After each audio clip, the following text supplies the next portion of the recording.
Amém, meus irmãos? Vamos abrir as nossas Bíblias em Romanos capítulo 12, seguindo a série de estudos que a gente tem feito desde 2 meses atrás, que é a exposição versículo a versículo do livro de Romanos. A carta de Paulo aos Romanos, assim como a gente já tratou, é uma carta como um tratado teológico, como uma forma de Paulo demonstrar aos irmãos de Roma e a toda a cristandade de toda a Europa e Ásia o que Paulo acreditava. Por que Paulo precisava fazer isso? Porque além de se defender de pessoas que difamavam o ministério de Paulo, Paulo também precisava de recursos financeiros, recursos materiais para poder continuar. Pode fechar. Não fecha totalmente, não. Paulo precisava de recursos materiais dos irmãos de Roma para poder evangelizar os não alcançados na Espanha. A gente vai ver isso no final dessa carta. Então, Paulo, na verdade, o Espírito Santo nos presenteou a igreja pela ferramenta do apóstolo Paulo, pela pena do apóstolo Paulo, um tratado teológico de tudo que nós precisamos saber sobre justificação pela fé. E é isso que nós tratamos do capítulo 1 até o capítulo 11, correto? O domingo passado foi o capítulo 11 que a gente tratou em Romanos. Agora a gente entra a segunda parte da carta de Paulo aos Romanos, que são as disposições, são as orientações gerais para a vida do crente. Então, no que Paulo estava explicando, podemos dizer como se fosse a teoria da justificação pela fé, a teoria de quem nós somos, a teoria do que Cristo precisou fazer para as nossas vidas, agora Paulo vai aplicar pontualmente na nossa vida do dia a dia. Vamos ler? Capítulo 12 de Romanos, inaugurando então essa segunda parte da carta de Paulo aos Romanos. Rogo-vos, pois, irmãos, pelas misericórdias de Deus, que apresenteis o vosso corpo por sacrifício vivo, santo e agradável a Deus, que é o vosso culto racional. E não vos conformeis com este século, mas transformai-vos pela renovação da vossa mente, para que experimenteis qual seja a boa, agradável e perfeita vontade de Deus. Vamos seguir a mesma dinâmica, mantenha as Bíblias abertas, a gente vai passar versículo a versículo. Nós temos então o versículo 1 já demonstrando a palavra rogo-vos. Rogo-vos, pois. Esse rogo-vos é como se Paulo estivesse enfatizando um pedido que ele vai fazer agora para os irmãos. É como se fosse um pedido fervoroso. E que pedido fervoroso é esse? De que os cristãos, quem estivesse lendo essa carta, oferecesse os próprios corpos como sacrifícios vivos. Paulo está trazendo aqui uma figura do Antigo Testamento, quando os sacrifícios no templo, da cultura e da lei mosaica, trazia o sacrifício de animais. Mas esses sacrifícios eram sacrifícios onde esses animais morriam. Portanto, era um sacrifício obsoleto. O que Paulo está introduzindo agora é uma dinâmica de que agora não trata-se de rituais para expiação de pecado. Não trata-se de rituais para você se achegar e ter comunhão plena com Deus. Agora o ritual perfeito é você se entregando como este sacrifício. Então, ao invés da gente pegar um cordeiro sem mácula e fazer todos os rituais que previam, né? E é claro que o autor aos Hebreus vai tratar isso pormenorizadamente, né? Todos esses elementos apontavam para o Cristo, que foi o Cordeiro de Deus, que pagou todo o pecado, mas que Paulo está estendendo o sacrifício de Cristo aos alcançados, demonstrando que agora não adianta a gente fazer rituais, como, por exemplo, ser pontual na EBD aqui todo domingo, mas até mesmo entregar os dízimos, até mesmo fazer obras de caridade, mas se nada disso estiver compromissado com um sacrifício vivo, uma vida que se entrega de uma maneira plena a Deus. Não é uma vida que quando está aqui na igreja é crente, é santo, mas aí começou a segunda-feira, amanhã, né? Onde que a gente tem que enfrentar, por exemplo, o ambiente de trabalho, que nem sempre é o mais amistoso. Você vai no supermercado, alguém te magoa. E aí este é o momento de você demonstrar se você está sendo este sacrifício vivo, santo e agradável a Deus, ou somente um ritual morto, um ritual frio para se achegar a Deus. Por quê? Se for nessa dinâmica da gente fazer rituais para alcançar a Deus, a gente nunca vai alcançar uma mudança de vida, a gente nunca vai alcançar o favor de Deus. E aí Paulo, ele coloca a seguinte frase que é muito interessante. Rogo-vos, pois, irmãos, aí para explicar que apresenteis o vosso corpo como sacrifício vivo, ele coloca o seguinte aposto aqui, né? Pelas misericórdias de Deus. Que misericórdias é essa? É todo o escopo da carta que Paulo está falando, desde o capítulo 1 até o 11. Se Paulo até agora ele falou sobre graça, se Paulo até agora ele falou sobre como a graça de Deus, pelo sacrifício de Cristo Jesus, alcança as nossas vidas, e por isso Deus nos dá vida, por isso Deus nos dá graça, por isso Deus te capacita para ser alguém melhor, por isso Deus te capacita para você encontrar a santificação, e daí que vem as misericórdias, as bênçãos de Deus, né? De ser chamados filhos. A gente tratou isso no capítulo 8, no capítulo 9, que agora não é só o perdão dos pecados que Cristo promoveu nas nossas vidas, mas um crédito de ser chamado filho de Deus e gozar das mesmas bênçãos de um filho. Então, Paulo ele está fazendo essa referência para que, olhando para essa obra maravilhosa de Cristo na cruz, nós possamos nos entregar como sacrifício vivo, santo e agradável a Deus, que é o vosso culto racional, que é a palavra aqui, culto lógico. No original, é como se ele estivesse falando assim, um culto lógico. Não é um culto lógico no sentido da gente só ter uma racionalidade ou um pensamento filosófico sem uma vida verdadeira ou sem a questão espiritual, mas um culto coerente. Quando ele fala para a gente ser um sacrifício vivo, que isso é o vosso culto racional, é no sentido de que você precisa ter coerência naquilo que você professa no domingo e vive na segunda. Você precisa ter coerência naquilo que você lê a sua Bíblia e prega e daquilo que você vive, porque as pessoas vão enxergar o que você vive, para aí sim enxergar o que você prega. Então, culto racional tem a ver com isso, né? Tem a ver com tudo ter uma coerência, com tudo estar no seu devido lugar. Eu pego emprestado a dinâmica que o apóstolo Tiago falou isso na carta. A carta de Tiago, ela fala do começo ao fim sobre essa coerência, né? Tiago chega ao ponto de falar bem assim, se você diz que tem fé, mas não demonstra isso nas suas obras, a sua fé é morta. A sua fé é morta. Não é que a justificação está sendo pelas obras, mas existe um elemento de coerência que nos chama ao raciocínio, que nos chama à seriedade do que é proclamar o ser cristão. Existem relatos históricos, meus irmãos, que o contexto que Paulo está falando aqui é um contexto de uma igreja primitiva. Especificamente neste momento que Paulo está escrevendo Romanos, não era o momento ainda da grande perseguição. A grande perseguição ocorreu cerca de 2 décadas após a escrita de Paulo aos Romanos. Por que eu estou dizendo isso? Porque quando começou a grande perseguição do Império Romano para os cristãos, você declarar que você era cristão já era declarar um atestado de morte. Já era declarar uma sentença de morte do Império Romano sobre a sua vida. Então, estes irmãos, eles tinham que viver na prática, de uma forma visceral, a coerência.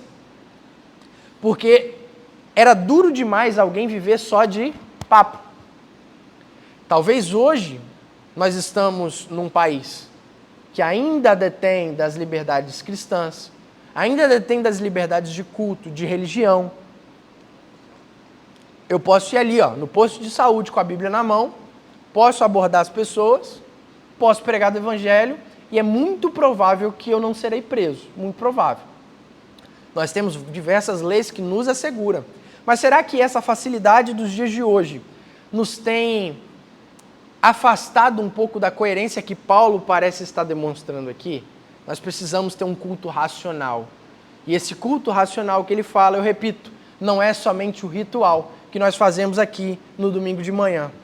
É um culto que não se termina quando você volta para casa e serve a Deus sendo um bom anfitrião da sua casa, cuidando dos bens que você tem, cuidando da sua família, indo para o ambiente de trabalho, respeitando o seu chefe, se você for chefe, respeitando o seu subordinado, porque é dessa forma que você mantém aliado o que você prega com o que você vive. Esse é o caminho ideal que Paulo está aqui rogando de uma forma incisiva. Agora a gente vai para o versículo 2, que ele fala sobre o segundo pedido. É como se ele estivesse falando assim: rogo-vos, pois irmãos, primeira coisa, que vocês sejam um sacrifício vivo, tenham coerência. E a segunda coisa agora: e não vos conformeis com este século, mas o transformai-vos é a terceira proposição. O que é isso, meus irmãos? Vamos entender. E não vos conformeis com este século. Paulo está demonstrando aqui uma figura, a gente traduz como conformeis, mas é como se fosse sob uma forma. Eu acho que o paralelo perfeito é a ilustração de alguém que encontra um sapato menor do que o seu número e que pega aquele sapato que quer utilizar, mas que vai entrar forçando. O que vai acontecer com o seu pé? Wallace, o que acontece com o pé de uma pessoa que fica machucado, não deforma? O que Paulo está trazendo para cá é justamente esta ideia de forma. O mundo tem uma forma. Acontece o seguinte: você que foi transformado pela graça, você que foi resgatado com um preço tão alto na cruz, você precisa ter o compromisso de uma nova criatura, de uma nova vida. Portanto, agora, o seu pé, trazendo para essa ilustração, é muito maior do que o sapatinho pequeno, sujo e insuficiente da dinâmica que o mundo leva à vida. Portanto, se você tentar colocar o seu pé nas coisas do mundo e se ajeitar, se amoldar à forma que os ímpios lidam com o casamento, na forma que os ímpios lidam com as dinâmicas do trabalho. Quantas pessoas às vezes você vê no trabalho e vira para você e fala bem assim: não, mas é normal isso aqui, poxa, é normal a gente... O que sobrou aqui da produção que a gente fez, a gente bota no bolso, leva para casa. É normal, todo mundo faz. E às vezes você vai encontrar uma empresa que todo mundo faz mesmo. Mas aí é você, com uma nova vida, se conformando com este século. Você tentando entrar num sapato que não é seu. Isso não vai dar certo, meus irmãos. Isso não tem como. Porque se você é cristão e tem uma nova criatura, e é isso que Paulo nos aponta, é isso que Cristo nos promete, uma nova forma de vida, uma vida que não vai pelas tendências do mundo. Porque eu vou te dizer, se tem uma coisa que as formas do mundo são totalmente variáveis, né? Mas nenhuma delas se amoldam à pureza e à completude do Evangelho de Deus. Olha como o mundo vai mudando a respeito de como a gente trata os animais. Antigamente o animal era tratado como um auxiliar das nossas atividades laborais, um auxiliar ali para a gente tratar com todo respeito à criação de Deus, mas se delimitando à questão do seguinte: o ser humano tem uma dignidade própria. A dignidade que nós vemos no Evangelho, que é a questão da imagem de Deus. Deus não conferiu a imagem de Deus aos animais. Deus conferiu a imagem de Deus aos seres humanos. Então, no que as pessoas vão olhando para os animais, e agora os animais parecem ser tão importantes quanto os seres humanos. Eu lembro uma notícia que aconteceu essa semana que eu fiquei horrorizado. É um levante nacional para resgatar um cavalo em cima de um telhado lá no Rio Grande do Sul. Gente, eu não preciso dizer que se puder resgatar o cavalo, glória a Deus por isso. É uma criatura de Deus, a gente tem que ter respeito. Eu não estou aqui falando que não é pecado maltratar os animais. É pecado, tá? É pecado maltratar os animais. O problema é o seguinte: se nós temos crianças morrendo afogadas numa tragédia humanitária, o cavalo é o último que eu vou. Questão de prioridade. Aí eu volto aqui para o nosso estudo. E não vos conformeis com este século. As coisas deste século vão demonstrando as suas formas, os seus sapatos fechados. E o crente que tentar entrar nisso, ou ele vai ter que se deformar, vai ter que cortar um pedaço do seu dedo, porque não tem como manter uma inteireza do Evangelho e conciliar as coisas. Eu estou falando. 2:1. Quando você...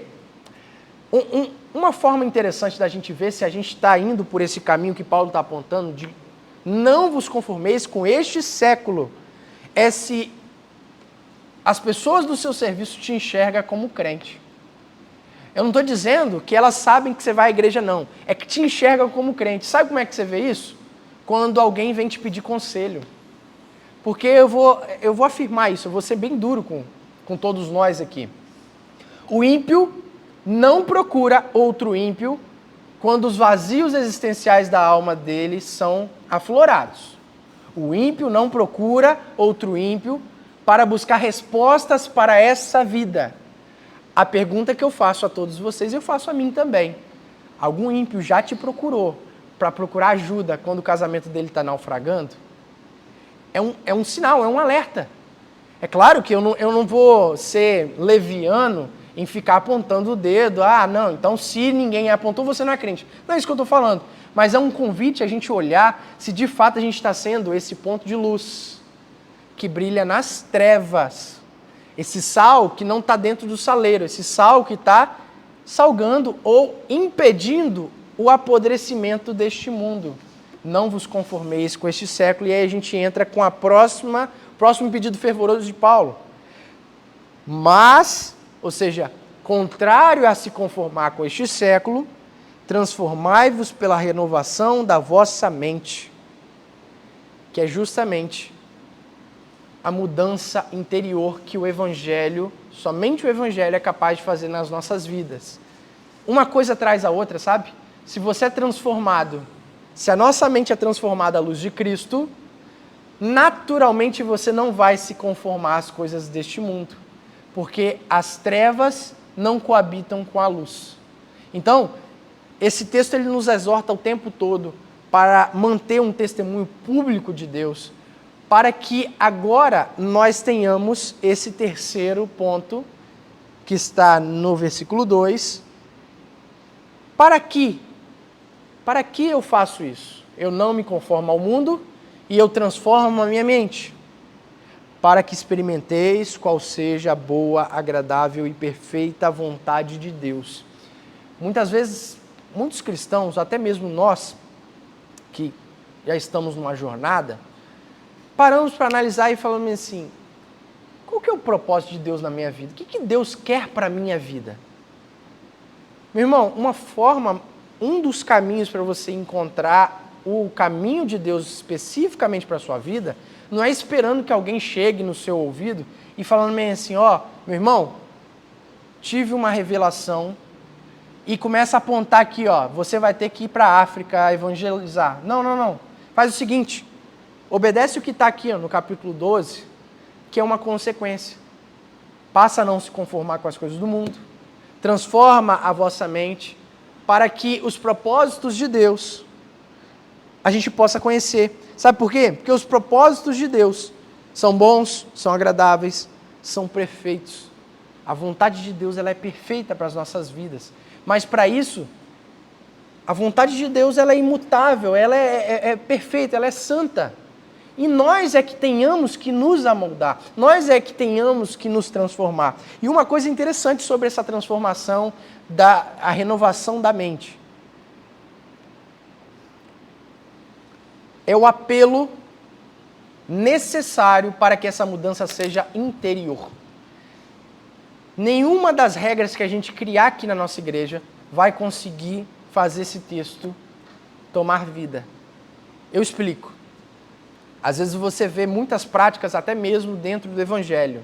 Irmãos nossos, não estou dizendo que eles não são cristãos, mas à luz desse texto, às vezes eles estão indo num caminho equivocado. É aquela igreja, às vezes, que ela tem tanta regra. Ela tem tanta regra. E sempre regras que não são claramente bíblicas, né? Por exemplo, a Bíblia não trata especificamente qual que é o vestuário, se eu uso barba, se eu não uso. Então, alguém que se propor a demonstrar bem assim, os irmãos da nossa igreja não podem usar barba. Isso é legalismo, porque isso é ir além do que a palavra de Deus demonstrou.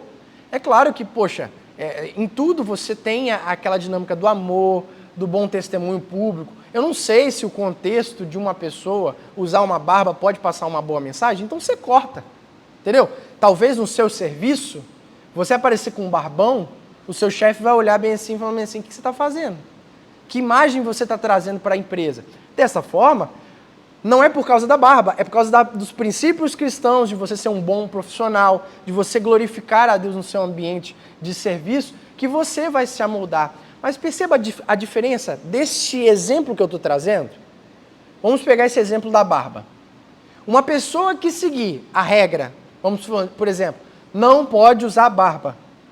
Essa pessoa ela pode até obedecer, mas de uma forma vazia, uma forma rasa. Talvez ela vai obedecer por medo da liderança cobrar dele, para manter uma postura pública, mas ela não está fazendo a análise pelos quais ela não deve usar uma barba.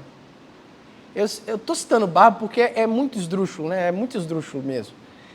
Mas tem vários outros, né? Vários outros que às vezes criam dinâmicas de regrinhas, mas as regrinhas elas não são suficientes para a nossa alma que requer um culto racional, que requer coerência, racionalidade.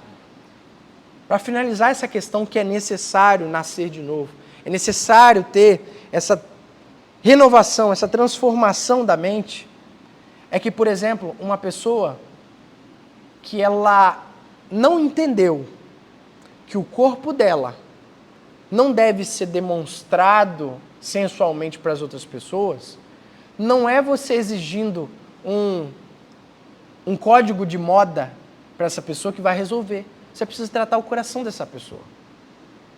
Uma pessoa que quer ser vista de uma forma sensual para outras pessoas, não é você chegar para uma irmã e simplesmente falar bem assim, irmã, você não pode usar calça.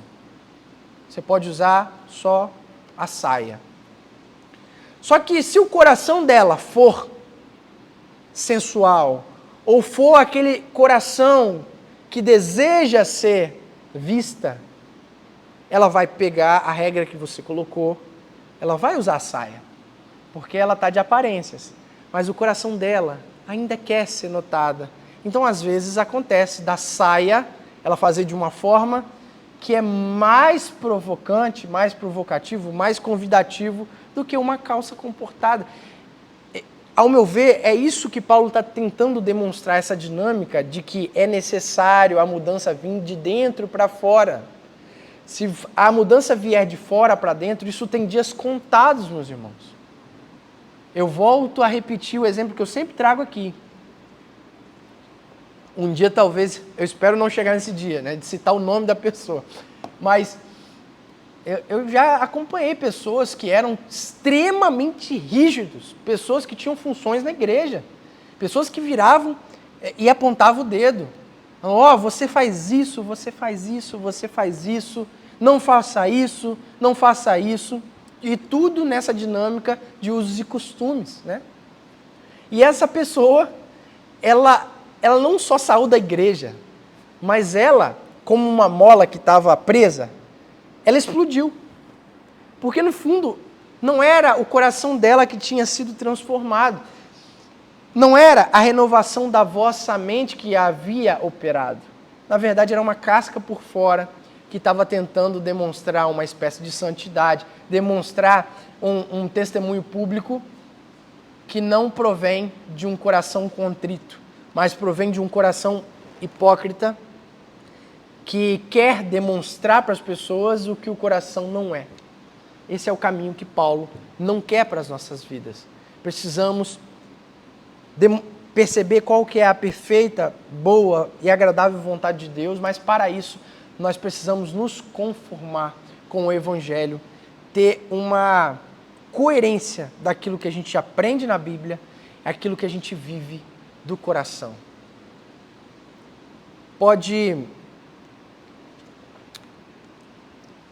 E tudo isso a gente só vai conseguir entender como que a gente não se conforma é fazendo o básico, orando, lendo a Bíblia direito e vivendo o Evangelho de comunidade, que é o que a gente está fazendo aqui nessa manhã. Marta?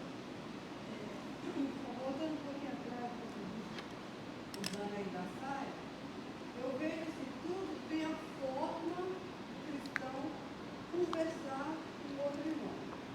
Porque até a palavra branda, não é assim? Fugiu agora. A gente sabe... Fugiu, me ajuda aí. Como é que é? Isso aí, essa é irmã, obrigada. Então, quer dizer, a gente tem que ir a outra pessoa, primeira coisa, um amor.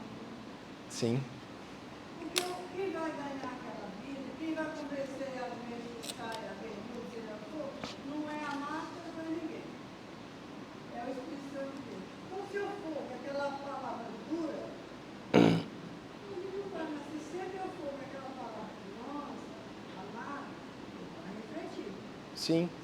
Concorda comigo? Não, e lembrando que todos os conselhos que a Bíblia nos traz e que eu penso ser saudável, por exemplo, uma irmã mais velha, olhar uma irmã mais nova, que não está indo num caminho muito legal, chega perto dela, mas saiba que se você apresentar uma listinha do crente perfeito, essa pessoa pode até cumprir, mas o coração dela que precisa ser transformado. É isso que...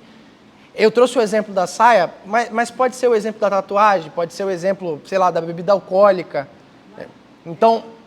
Trazendo para mim essa mensagem, eu vejo que nós precisamos ter muita sabedoria dentro da palavra, dentro da nossa convivência fora da igreja, vou falar assim, né? É lá fora que a gente vê que vai haver cristão. Porque em vez de nós chamar aquela pessoa, não levar, não querer ouvir. Ai, mas você faz aquilo lá fora. E aí? Sim. Vamos ficar com... A cara... Então a gente precisa ter, colocar nossa vida primeiramente diante de Deus, refletir o que eu estou fazendo de errado, é o que eu vejo, tá? Para depois eu falar para você, você está errado. Eu vou aumentar esse argumento, Marta. Eu vou falar para você o seguinte, não quero resposta agora, analise o que eu falei. Porque tem gente que já quer aquela resposta. Sim. Não é assim. Ser humano não. É. A gente não vai se ater a essas questões específicas, mas eu penso que as duas coisas caminham juntas, tá? A gente também não precisa esperar a gente ser perfeito para poder exortar o irmão, porque exortar é amor. Exortar é amor. Porque às vezes a gente fala bem assim, poxa, mas eu peco nessa outra coisa. Ué, que seja. O irmão vai te exortar na outra e você vai exortar o outro. E os dois se sujeitam em amor. É isso. Mas a questão... Perceba, meus irmãos, eu quero deixar bem claro. Eu não estou aqui nesse trecho do estudo, eu só estou trazendo o exemplo desses aplicativos de que é necessário mudar a mente, não ter práticas. A prática tem que ser uma consequência de uma mente transformada, não o contrário. Você não transforma uma mente por práticas. É isso que Paulo está falando. Vamos continuar no estudo?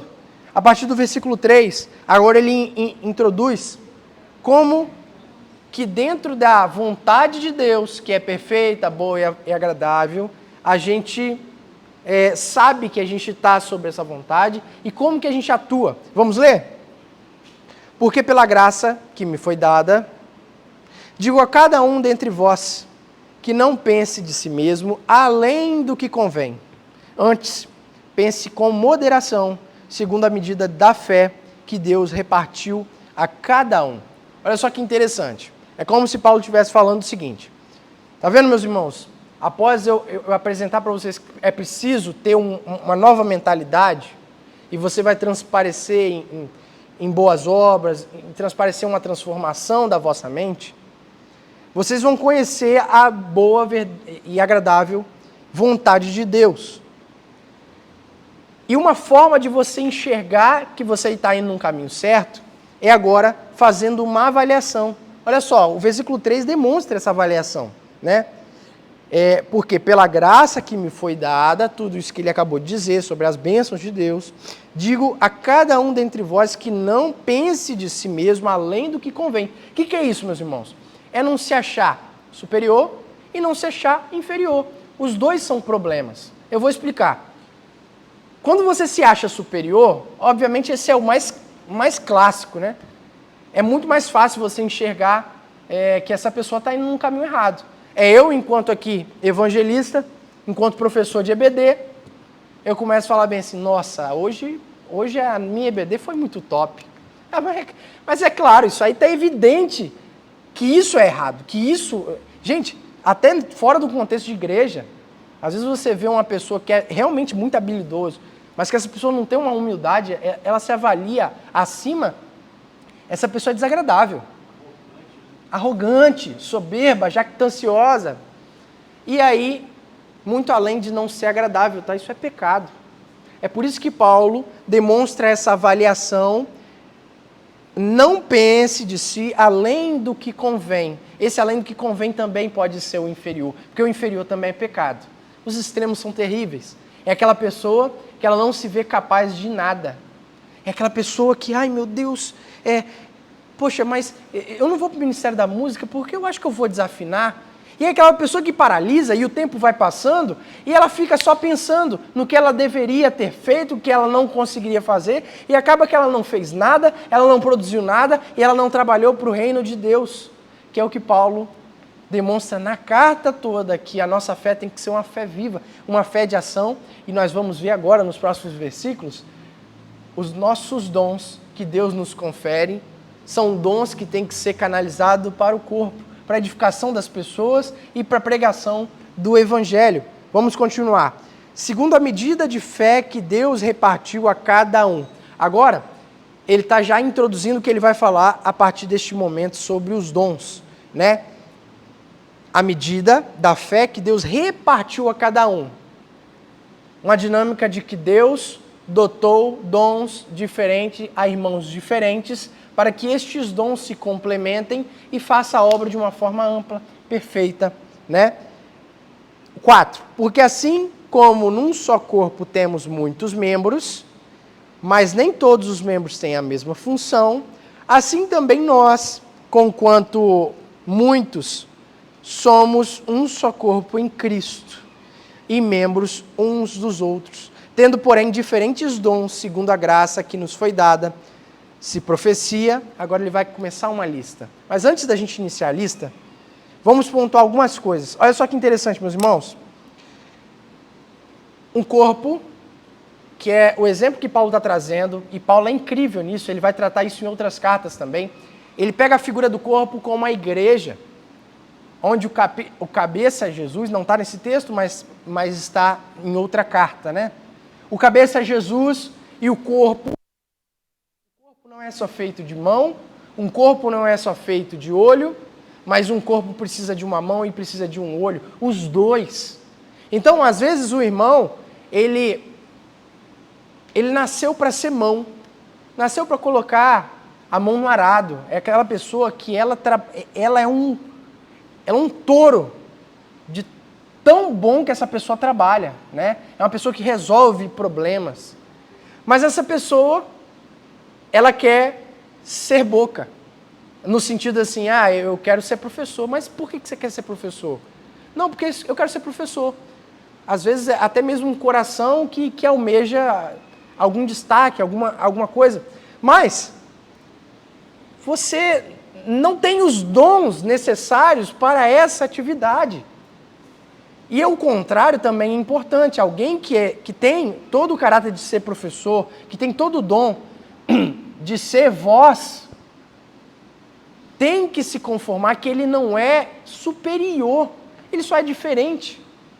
Ele não pode se conformar que ele por ser, de alguma forma, preletor, ou está em alguma forma de destaque, não aponta que os outros órgãos não são igualmente essenciais para o corpo.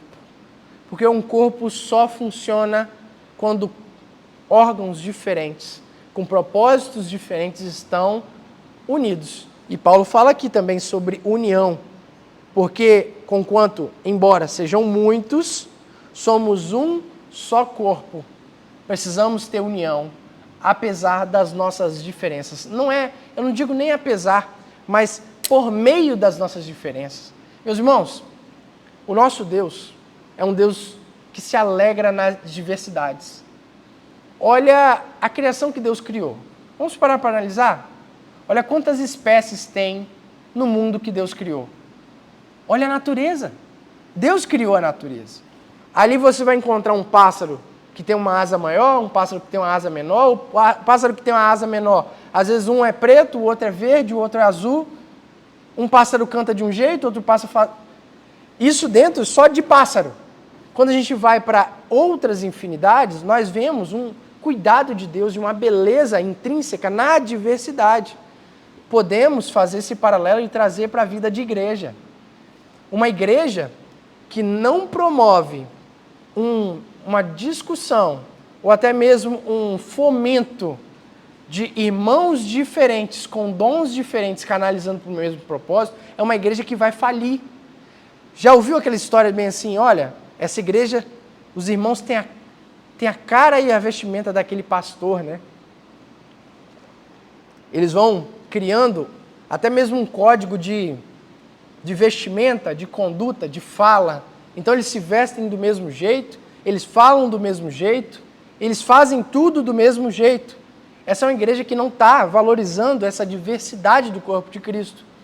Por isso que a gente precisa ter muito cuidado, enquanto cristãos, em ficar demonstrando regrinhas do crente perfeito, a listinha. Então, se você não usar terno, seu sermão é menos poderoso. Que ideia é essa? É você tentando formalizar aquilo que Cristo se alegrou numa diversidade. Isso nos lembra que o corpo ele é diversificado, mas o corpo ele não é desarmônico.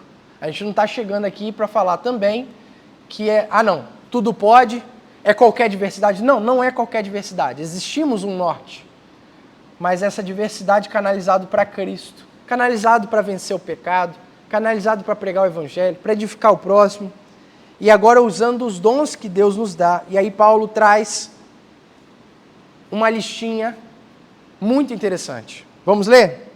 Tendo, pois, diferentes dons segundo a graça que nos foi dada.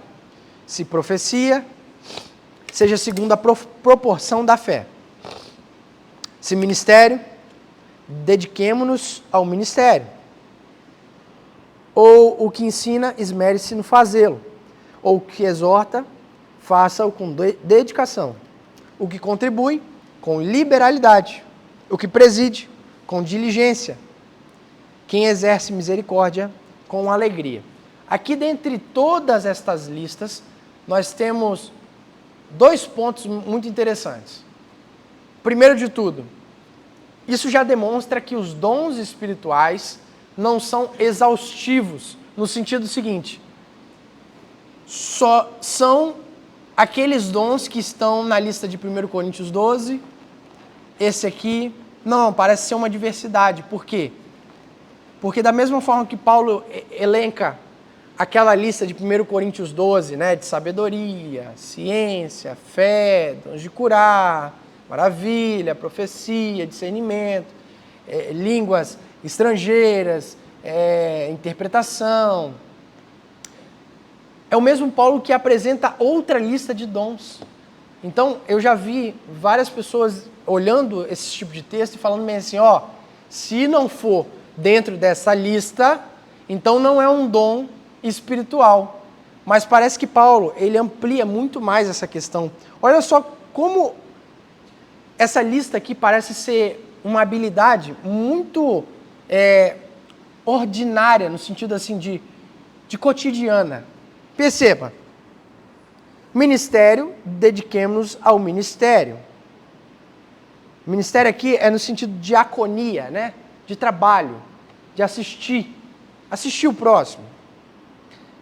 Ou o que ensina, esmere-se no fazê-lo. Então, é o ensino, é a capacidade que Deus dá de uma forma sobrenatural para a pessoa a clarificar para as pessoas os ensinos da vida, e dentre eles a palavra de Deus. Ou o que exorta, faça com dedicação. Ou seja, é o exortar mais no sentido de consolo, né? Aqui Paulo não está abrindo a temporada para as cajadadas, não. Não é para sair destruindo a vida das pessoas. Mas exortar de chegar do lado e falar bem assim, meus irmãos, meu irmão, vamos para esse caminho? Esse caminho aqui você vai bater no muro. Isso é amor. Chegar do lado, né? O que preside com diligência. Preside é no sentido de liderança. Quantas lideranças a gente precisa no corpo de Cristo? E não estamos falando de pastores, meus irmãos. Estamos falando de uma liderança de SAF, uma liderança de um pequeno grupo, uma liderança de adolescentes. É incrível como... Eu gosto dessa dinâmica da igreja presbiteriana, de ter as sociedades, né? Por exemplo, a UPA é a União Presbiteriana de Adolescentes, né? E às vezes você vê que tem a dinâmica ali do presidente da UPA, que mesmo com pouca idade, mesmo sendo adolescente, você já vai pensando esses dons espirituais que Deus dotou ao seu povo. E isso é uma verdade, tá? Todo crente tem um dom espiritual. O texto aqui não abre espaço para a gente notar que ele não esteja falando para pessoas crentes, para pessoas que já estejam transformados pela renovação da mente, né? Então, e por fim ele coloca aqui, exerce misericórdia com alegria, né? Essa ideia de misericórdia é a ideia de você ver alguém sofrendo e se compadecer com obras, com ação, né? É necessário. Isso, Paulo está demonstrando que é um dom. Muitas pessoas... Oi?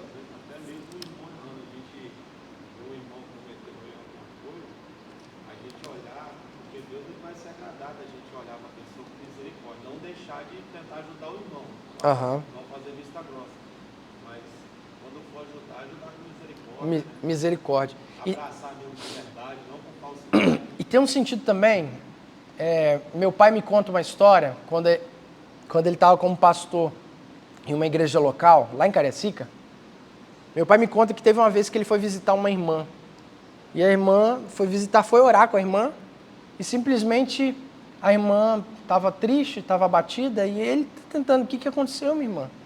Aí, olha, a minha máquina de lavar acabou de quebrar.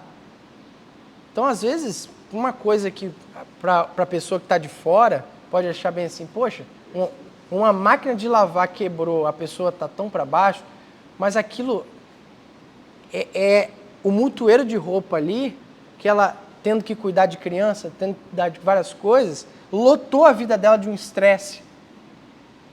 E aí meu pai me conta, né, que ele juntou os irmãos urgentemente, fez uma vaquinha na hora, destinou parte das ofertas ali, comprou uma máquina de lavar, como um exemplo de misericórdia, é mais nesse sentido também, é de além de você ter tato com as pessoas, mas saber enxergar o sofrimento das pessoas e agir. Não é só, é fácil, né? Às vezes você olha e pensa, o irmão está sofrendo, né? Olha só, tadinho, está sofrendo, vou orar por ele. Não, meu irmão. É claro que, se Paulo está demonstrando aqui como um dom espiritual, existe uma habilidade acima do comum. É claro que todo cristão, em algum ponto, tem que ter misericórdia, né? Nós somos chamados para sermos misericordiosos com as pessoas. Mas existe aquelas pessoas que você vê que a vida dela é levantar o caído, levantar as pessoas. E finalizando essa lista dos dons espirituais, tem um dom que é importante a gente explicar, que é o dom de profecia. O que é o dom de profecia aqui, meus irmãos? Por que é importante explicar? Porque existe uma compreensão muito errada dos dons espirituais, principalmente na maior parte das igrejas brasileiras, né? A gente às vezes compreende e é levado a acreditar que quando a Bíblia trata como dom espiritual de profecia, é aquela pessoa que chega para o Wallace e fala bem assim, ó, Deus está me mostrando que vai acontecer isso, como alguém que prediz o futuro, né? Ou como alguém que tem uma palavra mágica que vai trazer coisas específicas, né? E é claro, quando você olha os excessos, são até caricatos, né? Quantos vídeos no YouTube aparece lá, a pessoa vem assim, ó, eu vou profetizar aqui, você faz um pix para mim, que eu vou profetizar quem está fazendo uma macumba para você, entendeu? Isso é muito perigoso, porque além disso claramente ser mentira, isso ser uma farsa, isso demonstra também uma meninice a respeito dos textos bíblicos que diz a respeito dos dons espirituais. Deixa eu explicar isso melhor. A Bíblia é um corpo fechado dos textos inspirados. Todo mundo concorda comigo? Ou a gente tem um livro sendo escrito hoje? Tem um Evangelho de Wallace hoje? Está lacrado, correto? Então, qualquer pessoa que se propõe a ser voz de Deus não tem que estar conformado com a Bíblia Sagrada? Compreende que quando uma pessoa ela acha que esse dom de profecia é justamente chegar no ombro da pessoa e falar assim, ó, estou vendo isso, estou vendo isso, estou vendo isso, e quase sempre coisas genéricas, né? Se eu chegar para o Wallace e falar bem assim, ó, Deus está me mostrando que você está tendo um problema no seu serviço. A chance de eu acertar é enorme, porque a maioria das pessoas tem problemas. Mas a questão é o seguinte, ainda assim, se Deus te usar para ter uma palavra específica, você não pode contrariar o que está na Bíblia. Portanto, a gente pode inferir que o dom de profecia demonstrado por Paulo nessa lista, assim como as outras listas que Paulo também fala sobre o dom de profecia, é o dom de você examinar as Escrituras, abrir as Escrituras, aplicar as Escrituras e ensinar. É um dom de ensino. É um dom que caminha junto com o ensino. Aonde que entra a diferenciação, por exemplo, do que eu fiz durante a semana preparando esse estudo para um dom de profecia na hora de proclamar essa verdade que está na Bíblia? A diferenciação que eu acho mais adequada é a que o reverendo Augusto Nicodemos apresentou. É aquela questão do seguinte, o dom de ensino, o dom de professor, né, é quando você vai para casa e prepara o estudo. Você pega ali com toda a dedicação, com todo o zelo, e é claro, com o dom que Deus te deu também. Porque às vezes pessoas vão olhar vários comentários bíblicos que aquilo não entra na cabeça, quanto mais ensinar uma pessoa. Mas aí você fez a sua parte. O dom de profecia é quando eu estou aqui em cima do púlpito e eu começo a proclamar a verdade de Deus, compromissada com essa palavra, pegando aquilo que o meu braço pode fazer, mas na prática aquilo que só o Espírito Santo pode dizer. Que é aquela ilustração que você trouxe, que você nem sabe por que veio à cabeça, e você fala, e você sabe que era aquilo que aquela pessoa estava precisando ouvir. É diferente de você chegar para a pessoa e falar assim, ó, Deus está me revelando isso. Não. Dentro do contexto da palavra, da exposição da Bíblia, eu professo a grande profecia que é a grande mensagem. Então, profecia, como dom espiritual, está atrelada à pregação da palavra. Tudo que escapar disso, meus irmãos, tenhamos muito cuidado. Opinião pessoal, tá? Eu acredito que Deus possa ainda hoje, falar de uma forma extraordinária, de uma forma excepcional, por meio de sonho. Eu acredito. De uma forma excepcional, por uma forma, algum milagre, entendeu? Alguém que passou na rua e que falou um negócio que você sabe que não tem como não ser de Deus. Mas cuidado, meus irmãos, porque exceção só é exceção se isso não é regra. Porque sabe o que é regra? A Bíblia Sagrada. A Bíblia Sagrada é nosso livro de única regra de fé e prática. Quando a gente vai por um caminho de tudo na sua vida tem que ser revelado, a verdade é que você está se demonstrando como um crente maturo. Um crente que não consegue enxergar a Bíblia como completa e autossuficiente, que te dá ferramentas de princípios e ordenanças para que você pegue e faça os aplicativos.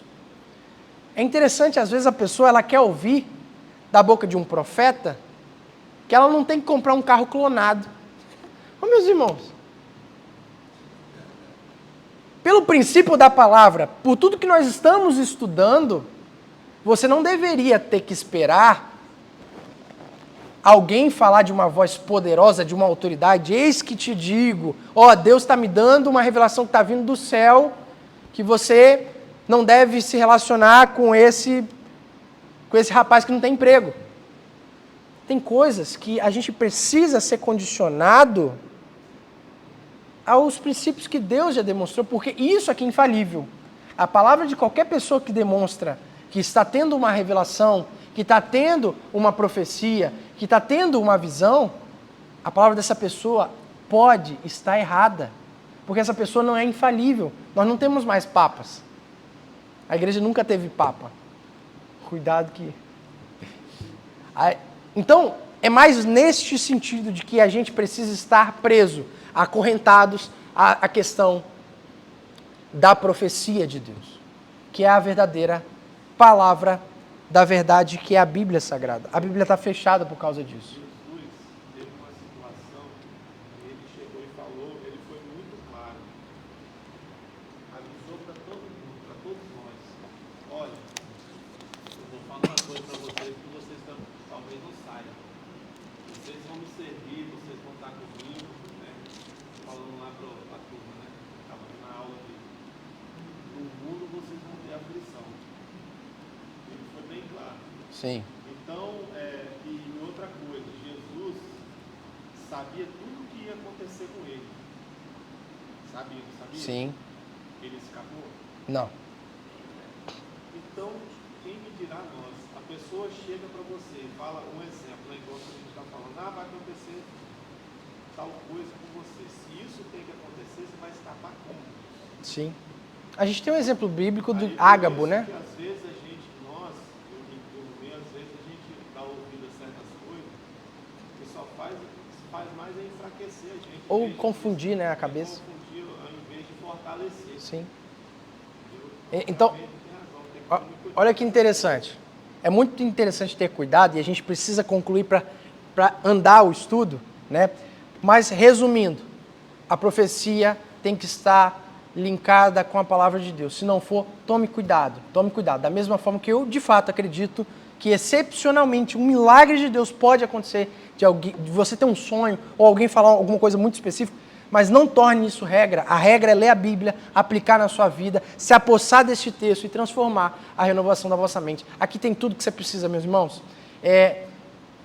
O seu exemplo é muito bom, porque o profeta Ágabo, do Novo Testamento, Paulo, naquele momento ali dos Atos dos Apóstolos, ele chega para Paulo e fala bem assim: Paulo, você vai ser preso.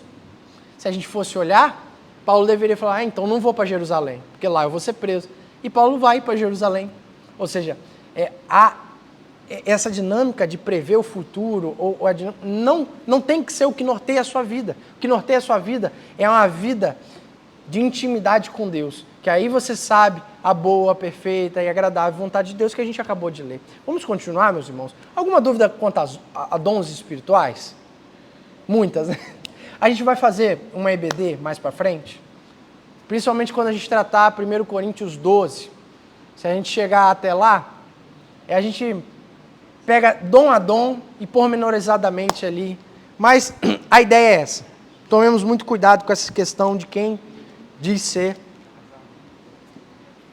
Uhum. Vamos o 9, e o 9 a gente já caminha para o final do nosso estudo.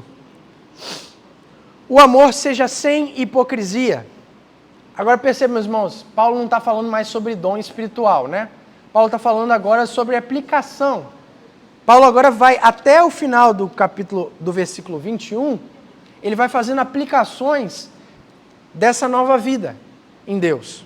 Então ele vai falar o seguinte: o amor seja sem hipocrisia, detestai o mal, apegando-vos ao bem. Hipocrisia que ele fala aqui, ele está pegando emprestado a palavra hipócrites, que era a palavra designada aos atores do teatro grego. Vocês já viram isso? Tem um símbolo de uma máscara, que é uma máscara mal e bom, né? Que a pessoa colocava a máscara para poder encenar. Então, hipocrisia tem sentido de máscara. Máscara. Sabe o que é máscara, meus irmãos? Máscara é quando você dá uma risada pro seu irmão, ou você fala que você ama ele, mas por dentro você não ama tanto assim. É quando você se alegra com ele, a gente vai falar sobre isso daqui a pouco. Ele teve uma promoção de serviço. Aí você fala: que bom, meu irmão! Parabéns, que felicidade! E por dentro você está podre por dentro. Você não está alegre de verdade. E é isso que Paulo demonstra aqui, né? O amor seja sem hipocrisia, detestai o mal, apegando-vos ao bem. Até o versículo 21, Paulo vai trazer aplicações a 3 aspectos. O aspecto de amar aos irmãos, amar a Deus e amar aos que perseguem. Paulo vai intercalando, mas a gente didaticamente pode separar dessa forma. Vamos tratar ao amor aos irmãos. O primeiro a gente já falou, é um amor sem máscara. Você não pode dizer que você está se alegrando com seu irmão, mas por dentro você não está. Você não pode dizer que você quer o bem para o irmão, mas de verdade você não se importa com ele. O segundo está no versículo 10. Segundo, amai-vos cordialmente uns aos outros com amor fraternal. Esse amor fraternal, meus irmãos, preferindo-vos em honra uns aos outros. Esse amor fraternal é no sentido de irmão de sangue. Será que o seu irmão da igreja está em pé de igualdade como se ele fosse um irmão de sangue, que viesse do seu pai, da sua mãe? Porque é isso que Paulo tenta trazer. É aquela dinâmica de que se você está numa comunidade de fé e você olha o seu irmão passando por uma dificuldade, é seu dever, assim como você olharia para o seu irmão de sangue, acudir, orientar. Tem coisas que a gente tem que fazer sem pensar. É alguém que pede uma ajuda e você sai de casa de noite e vai ajudar a pessoa. Por quê? Porque é seu irmão de sangue. É o irmão cordial aqui. Amai-vos cordialmente uns aos outros com amor fraternal. Esse cordialmente tem a ver com o coração, né? Com verdade. Mas não só com verdade, com sangue, gente. Com vontade, né? Porque dizer só que ama é fácil demais. O negócio é colocar em prática. É colocar a caridade em prática. É o amor com a ação. Vamos pular para o 13, que aí ele continua falando sobre amar aos irmãos. Compartilhai as necessidades dos santos. Esse é o primeiro passo. É sofrer junto, gente. Sofrer junto. É se permitir estar junto com a pessoa quando ela está mais precisando. E como é que você sofre junto? É quando você entra num problema de outra pessoa. É ruim demais, gente. É ruim demais, eu sei disso. Quando você tem uma pessoa que a vida dela está desandando e ela só sabe falar coisas negativas porque a vida dela está complicada. E você sabe que se você entrar ali para abraçar essa pessoa, você também vai absorver isso. Mas esse é o chamado, sofrer junto. E a hospitalidade. A hospitalidade aqui, né, o versículo 13, praticar a hospitalidade. A hospitalidade na época de Paulo tinha a ver com sediar os irmãos nas casas, porque não tinha hotel, e se tivesse hotel também, estalagens, não seria viável para aqueles irmãos pobres, e eles abrigavam os seus irmãos. Mas a hospitalidade tem o jeito também de receber as pessoas nas suas casas com boa vontade, né? É aquela pessoa que se alegra em ter um irmão da igreja que vai à sua casa, nos cultos de oração que a gente tem feito no meio de semana. Poxa, é ter alegria de... A semana passada foi na irmã Cristina, né? É estar lá de verdade se alegrando em estar na casa daquela irmã. Porque, gente, isso é graça, isso é a forma que a gente vai aumentando o nosso amor uns pelos outros. Se você não se relaciona ao ponto de frequentar a casa de alguém, você não tem intimidade suficiente. É isso que Paulo está demonstrando, né? É claro, obviamente, nem todo mundo vai ter a mesma intimidade, mas dentro do corpo de Cristo nós temos que, pelo menos, tentar cada vez mais ser hospitaleiros. 15. O 15 vai falar: alegrai-vos com os que se alegram e chorai-vos com os que choram. Agora que o negócio aperta, deixa eu falar os chorai-vos com os que choram antes, que esse é o mais fácil. Chorai com os que choram passa pelo tudo que a gente está falando, né? Sofrer junto, dar o braço amigo, né? Agora, alegrai-vos com os que se alegram, meus irmãos. Aí afeta exatamente aquela natureza de Adão, que Paulo está falando desde o início da carta, que é a natureza de ver sempre o eu primeiro. É a inveja. É o sentimento de injustiça quando você vê que o seu irmão que frequenta a mesma igreja, que está sobre o mesmo Deus, ele conseguiu trocar de carro. E aí no fundo você olha bem assim, puxa vida, ele trocou de carro, olha a forma que essa pessoa lida com isso. Eu dou o dízimo, eu faço tudo. Então é aquela pessoa que olha e não consegue se alegrar verdadeiramente com as conquistas do seu próprio. Isso é difícil, mas isso é possível a gente vencer. Sabe por quê? Porque na parábola do filho pródigo, o pai exorta o filho bonito, o filho bonitinho, limpinho, que quando olha o filho perdido voltando para o lar, ao invés de se alegrar junto com o pai, ele quer ficar, né, jogando as coisas no rosto do pai. Essa não é a postura que nós devemos ter, porque isso não agrega em nada. Isso é um veneno que você está bebendo, achando que o outro vai se envenenar. Com certeza isso vai dar ruim. 16, vai finalizar esse amor para com o irmão. 16 diz o seguinte: tende o mesmo sentimento uns para com os outros, em lugar de ser desorgulhosos, condescendei com o que é humilde, não sejais sábios aos vossos próprios olhos. É a ideia da humildade, meus irmãos. Humildade gera harmonia. Humildade presume simplicidade, não arrogância. É ser simples. E sabe um negócio interessante? Geralmente quem não é que é a pessoa arrogante. Às vezes você vê... Eu lembro muito bem de uma igreja que eu frequentei que tinha um juiz de direito. E um juiz é alguém muito poderoso na sociedade, né? E era aquele irmão mais no cantinho dele, servindo as pessoas, recebendo as pessoas como se... E às vezes você olhava um comedor de feijão, assim como eu, assim como todos nós, mas que acha que tem um rei na barriga, gente. A pergunta que eu tenho para vocês é a questão... Gente, aonde que isso vai dar? Aonde que essa arrogância ou esse sentimento de que você está acima das outras pessoas vai dar? Não vai dar em nada. Na verdade, só vai trazer mais desunião e pecado dentro do corpo de Cristo. Porque você está indo num caminho muito ruim. E outra coisa, Cristo, em João 17, ora para que a gente tenha unidade na palavra, unidade nele. Se você é arrogante, se você é soberbo, você está quebrando a unidade do corpo de Cristo. Porque ninguém vai querer chegar perto de alguém que é arrogante, que é soberbo. Então, meus irmãos, tenhamos um sentimento de não arrogância. Puxando, né, Filipenses, tenhamos o sentimento de Cristo, que mesmo sendo Deus, não usurpou ser Deus e se transformou servo, né?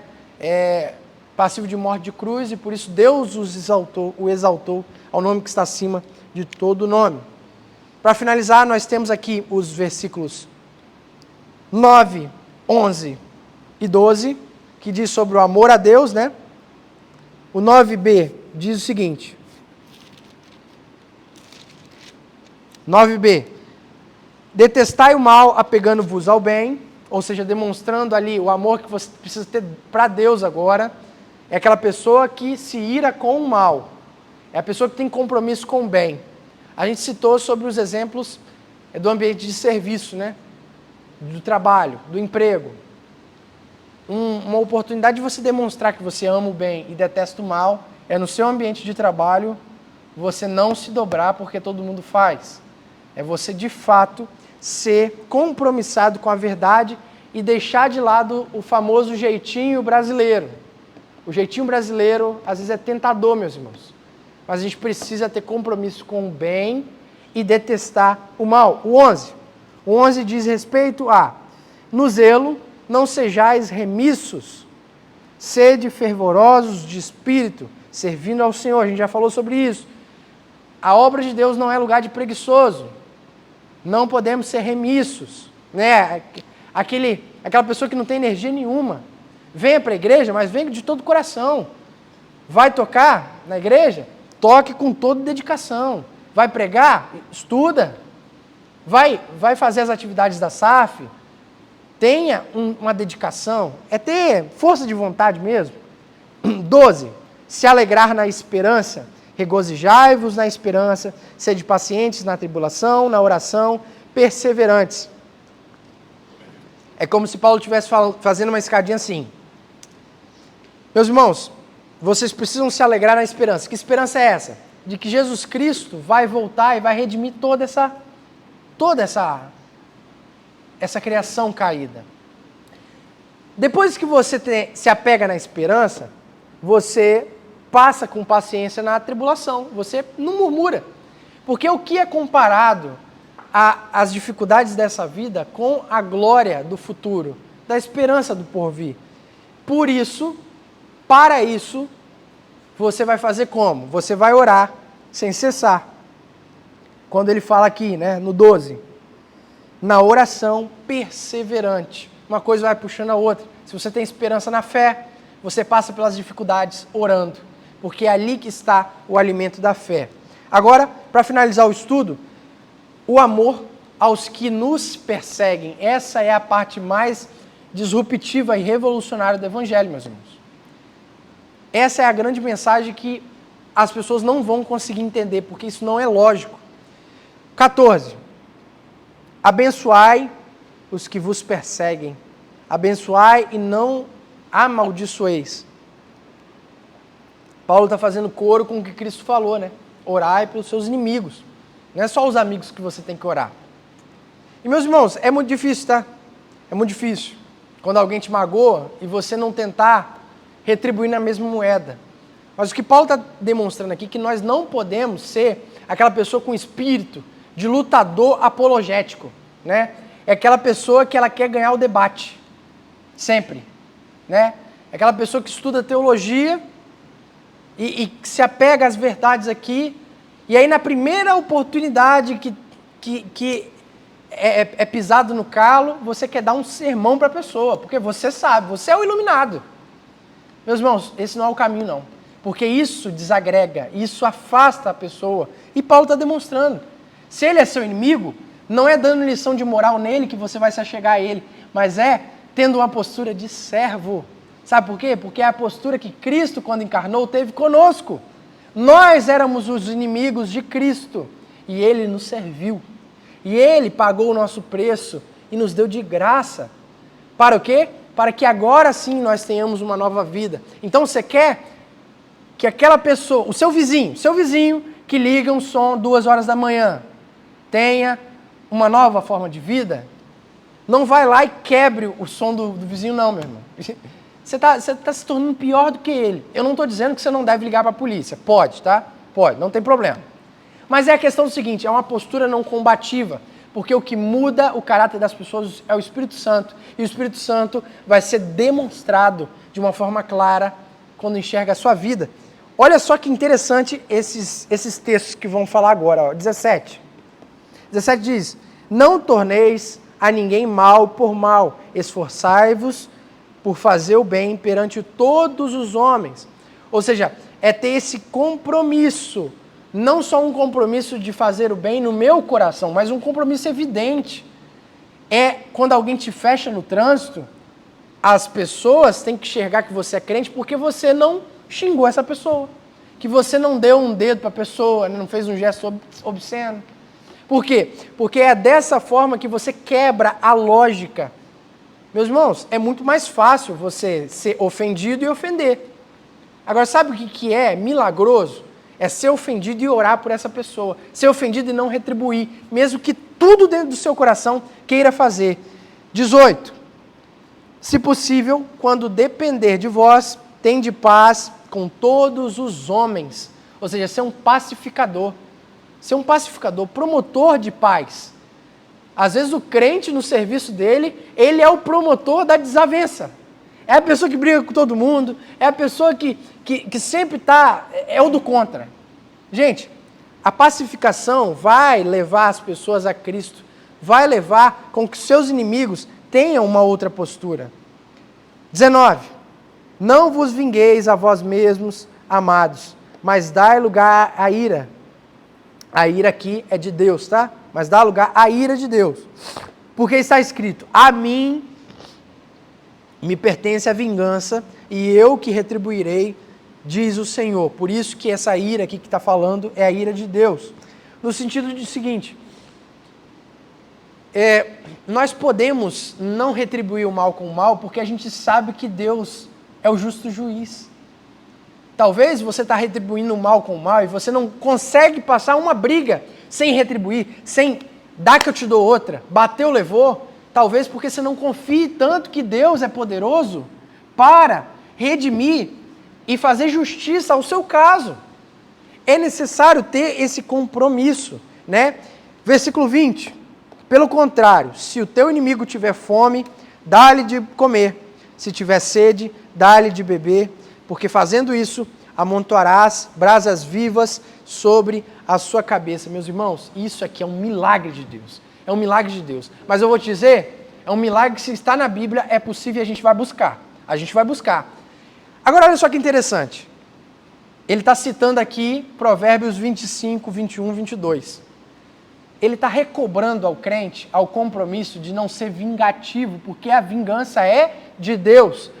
Portanto, nossa Deus, tem uma música que se diz cristã, que ela diz o seguinte, a minha vitória hoje tem sabor de mel.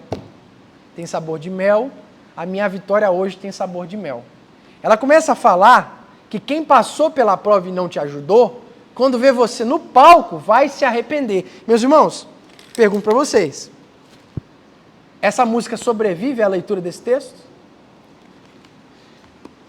A nossa vitória tem que ser uma vitória de quem se humilha e que confia que Deus constrói e que Deus redime as nossas relações, mesmo que sejam conflituosas. Se o teu inimigo é quem te ofendeu, tiver fome, é no serviço para com ele que você vai quebrar ele por dentro. E eu posso te dizer, nada destrói uma pessoa mais por dentro do que uma postura não combativa. A pessoa fica constrangida. A pessoa fica constrangida. Eu lembro uma vez que eu ando de moto, e a moto é uma aventura todo dia, toda hora, né? Às vezes você acha que você vai conhecer Jesus mais cedo. Jesus amado. Eu tomei uma fechada, né? E quando eu tomei uma fechada, aquele momento ali que você, Jesus, quase morri. Aí o outro momento eu tenho que pagar uma lição de moral para esse cidadão que me fechou um carro. Eu, dono da minha razão, mas aí o Espírito Santo na hora me recobrou esse texto aqui. Não posso. Eu não tenho autorização. Deus não me deu autorização de pagar o mal com o mal. Eu só parei no semáforo. Gente, durante os 3 semáforos seguintes, aquele carro estava tentando me seguir para me pedir desculpa, para falar assim, pelo amor de Deus, você está bem, não sei o quê. Por quê? Porque não foi um bateu e levou. Teve uma postura de construir, não de destruir. E vou dizer, é dessa forma que E aí eu tive a oportunidade de falar bem assim, fique em paz, meu irmão, Deus te abençoe. Então, de alguma forma, você semeia. Porque quem bate leva, essa dinâmica de bateu, levou, não está se demonstrando diferente de qualquer outra pessoa que não tem o Evangelho. Nós somos chamados para fazermos a diferença. Portanto, a música pseudo-cristã que demonstra que a sua vingança tem sabor de mel, canta não, gente. Que isso aqui não demonstra o que a Bíblia demonstra para com as nossas vidas. Se o teu inimigo tiver fome, dá-lhe de comer. Se o teu inimigo tiver sede, dá-lhe de beber. Para que com isso amontoarás brasas vivas na sua cabeça. É justamente essa ideia de um constrangimento. Brasas vivas, vermelho, incandescente. A pessoa vai constrangida diante da sua imagem. E para finalizar, não te deixes vencer do mal, mas vence o mal com o bem, que é exatamente o que a gente apresentou. Tudo que eu acabei de apresentar não é fácil, eu sei disso. Tudo que eu apresentei aqui não é simples a gente falar. Mas sabe uma coisa? Eu acredito em milagre. E o verdadeiro milagre é isso aqui. Um milagre não é comparado a uma cura de um leproso ou alguém sair andando nessa igreja. Isso seria bacana demais, né? Entra um cadeirante aqui e volta andando. Seria maravilhoso. Mas o milagre do dia a dia é esse. E a gente tem que encarar isso como um milagre. Toda vez, então, quando você não pagar o mal com o mal, você vai dar glória a Deus e falar bem assim, obrigado, Jesus, porque o Senhor está operando um milagre na minha vida todo dia. Obrigado porque o Senhor não me abandona. Porque o Cleiton, já 2 anos atrás, xingaria essa pessoa. Mas hoje é o Espírito Santo que domina. Não sou eu mais quem vive, mas Cristo vive em mim. É uma nova vida. Não se conformeis com este século, mas renovai-vos. Transformai-vos pela renovação da vossa mente para que experimenteis a boa, perfeita e agradável vontade de Deus. Que a gente se apegue a essa mensagem e aplique isso no nosso dia a dia nas próximas semanas. Senhor, nosso Deus, nosso Pai, nós estamos aqui compartilhando da Tua Palavra e relembrando o quão, às vezes, é difícil pôr em prática tudo que a gente leu aqui. Mas, ó Deus, por mais que seja difícil foi o Senhor ter encarnado e pagado o nosso preço lá naquela cruz. Isso foi difícil. Perto desse sacrifício que o Senhor fez para a minha vida, eu não tenho outra vida senão entregar a minha vida por completo a Ti. Ó Deus, faça com que o nosso culto seja racional, um culto coerente, um culto que com a minha boca eu falo, mas com as minhas mãos eu vivo, para que a gente possa realmente ser conformado, ó Deus, não com o mundo, mas com o Evangelho, ser transformado todos os dias, transforma as nossas vidas, ó Deus. A gente quer acreditar no milagre, ó Deus, o milagre da transformação de vidas, o milagre de uma pessoa que não retribui o mal com o mal, que não retribui, ó Deus, a vingança. Nos ajuda, ó Deus, a enxergar que a vingança não é nossa, nos ajuda a enxergar para que a gente seja pessoas melhores, não como sinal de virtude, mas como sinal de um testemunho público de que Deus muda vidas. As pessoas têm que enxergar a minha vida e enxergar que Deus muda vidas, Deus muda histórias e pode mudar a vida de pecadores. Ó Deus, transforma as nossas vidas em ferramentas por meio do amor ao próximo, por meio do serviço, por meio da não vingança, para que o nome do Senhor seja glorificado em todos os povos, em toda a nossa comunidade, em toda a nossa família. É o que te pedimos em nome de Jesus. Amém.